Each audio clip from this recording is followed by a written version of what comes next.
जय झूलेलाल दोस्तों। आंवला त थधुनि में जाम मिलंदा आहिनि जेके विटामिन सी सां भरपूर आहिनि। असांखे पंहिंजे खाधे में आंवलनि जो इस्तेमालु ज़रूरु करणु खपे। त अॼु मां तव्हांखे ॿुधाइण वारी आहियां आंवलनि ऐं थूम जी खटाइण जेका ॾाढी चटपटी ठहंदी। ॾाढी आसान रेसिपी आहे हिन जी।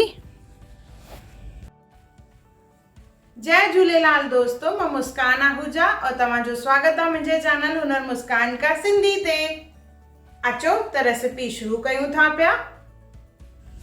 आंवला जेके आहिनि विटामिन सी सां भरपूर आहिनि। थधुनि में इहे आसानी सां मिलंदा आहिनि और ताज़ा ताज़ा आंवला हूंदा आहिनि त इन मां खटाइण, चटनी, कैंडीज़ और मुरब्बो ठहंदो आहे।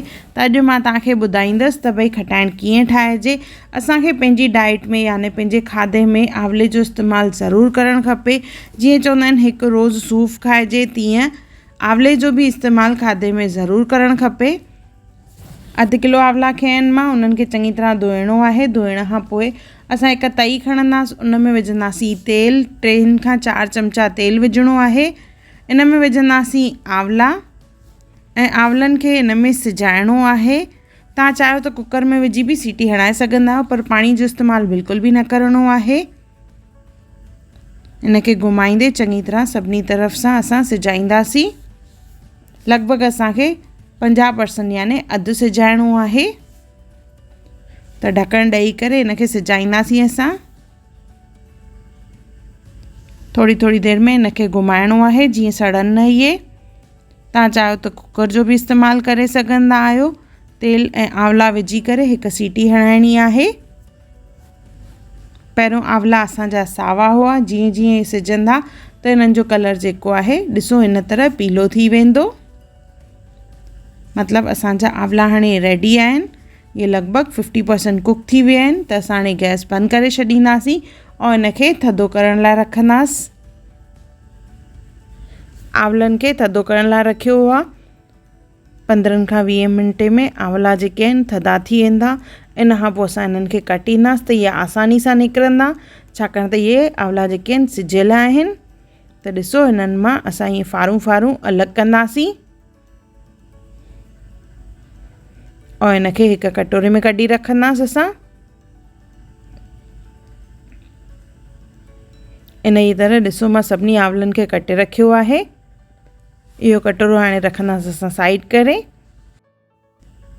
हाणे असां मसाला ठाहिण जे लाइ खणंदासीं थूम और थूम जे लाइ मां 2 वॾा गंढा थूम खई आहे। लॻभॻि 30 खां 40 थूम जूं ॻड़ियूं आहिनि और गॾु 3 चमचा और खई आहे। और खे मिक्सी जार में पीसे वठंदासीं ऐं थूम खे असां हमाम दस्ते सां कुटींदासीं। हाणे खणंदासीं हिकु बासण, उन में विझंदासीं पहिरियों और 3 चमचा जेका असां पीसे रखी हुईसीं। हाणे विझंदासीं कश्मीरी ॻाढ़ा मिर्च, लॻभॻि 3 खां 4 चमचा आहिनि इहे। जीरा पाउडर 2 चमचा। लूणु लॻभॻि 3 चमचा आहे इहो, घटि वधि तव्हां पंहिंजे हिसाब सां करे सघंदा आहियो। और अधु किलो आंवला जेके असां सिजाए करे छिले रखिया आहिनि। आंवला विझंदासीं और इन खे चङी तरह मिक्स करिणो आहे जीअं मसालो सभिनी आंवलनि ते लॻी वञे चङी तरह। सो चङी तरह मिक्स कंदासीं। इन खां पोइ इन में विझणो आहे तेल। हे ॾिसो हाणे मां चङी तरह मिक्स करे वरितो आहे। हाणे इन में असांखे विझणो आहे तेल। त तेल विझण जो बि इन जो तरीक़ो आहे। इन में विझंदासीं असां कौड़ो तेल। हिते मां 250 ml कौड़ो तेल खयो आहे यानी राई जो तेल। इन खे असां चङी तरह पहिरियों गरम कंदासीं जेसिताईं इन मां धुआं निकिरनि। चङी तरह इन खे असांखे बॉइल करिणो आहे। बॉइल थी वेंदो त उन खां पोइ गैस बंदि कंदासीं और इन खे वरी रखंदासीं असां थधो करण जे लाइ। इन खे चइबो आहे तेल खे सारणु। तेल थधो थी वियो आहे। हाणे तड़को लॻाइण लाइ वापसि असां तेल खे गरम कंदासीं जीअं नॉर्मल असां तेल गरम करे तड़को लॻाईंदा आहियूं।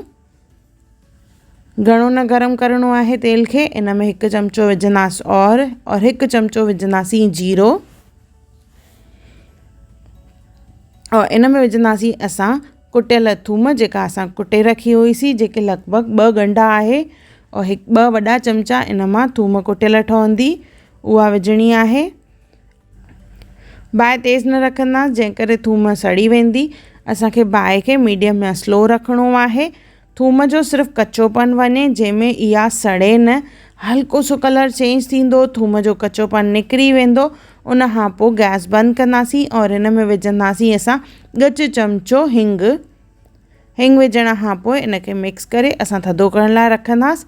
ॾिसो थूम सड़ी न आहे, असांखे अञा हिनखे थधो करण लाइ बि रखिणो आहे। त एतिरो ई तेल गरम हुजे जीअं इहे ॿाहिरि रखण ते सॼो थूम सड़े न। तेल खे घणो गरम न आहे करिणो। उनखे थधो करण लाइ रखंदासीं। जीअं थधो थी वेंदो त असां तेल खे विझंदासीं आंवलनि जे मथां। तेल विझी करे इनखे चङी तरह मिक्स करिणो आहे। त आंवले और थूम जी जेका खटाइण ठहंदी आहे उहा ॾाढी बढ़िया ठहंदी आहे। ॾिसो हे चङी तरह मिक्स थी वियो आहे। मिक्स करण खां पोइ इनखे बरनी में विझी रखंदासीं। त बरनीअ खे पहिरियों धोई सुकाइणो आहे। सुकल बरनीअ जो ई इस्तेमालु करिणो आहे, बिल्कुलु बि पाणी न हुजे उन में। और इन में असां विझंदासीं खटाइण।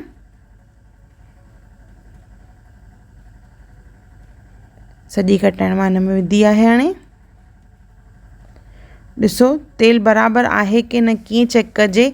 जेॾी महिल खटाइण खे थोरो सो ई प्रेस कबो आहे त तेल जेको आहे मथां हिकु लेयर ठाहींदो आहे, यानी हिकु तह जेको आहे तेल जो अचे थो, मतिलबु असांजी खटाइण में तेल बराबरि आहे। इनखे ढके करे असां रखंदासीं।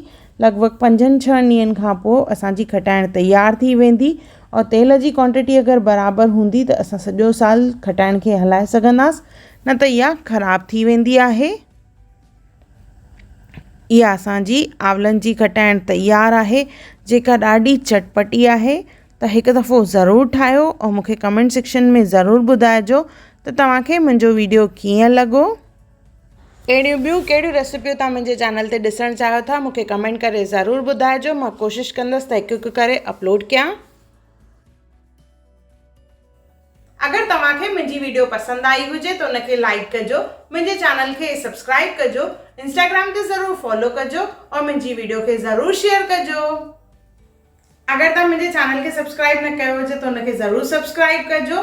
बेल आइकॉन ज़रूरु प्रेस कजो जीअं मुंहिंजी ईंदड़ वीडियो जी तव्हांखे नोटिफिकेशन मिले और तव्हां काई बि वीडियो मिस न थिए। मुंहिंजो वीडियो ॾिसण लाइ धन्यवाद।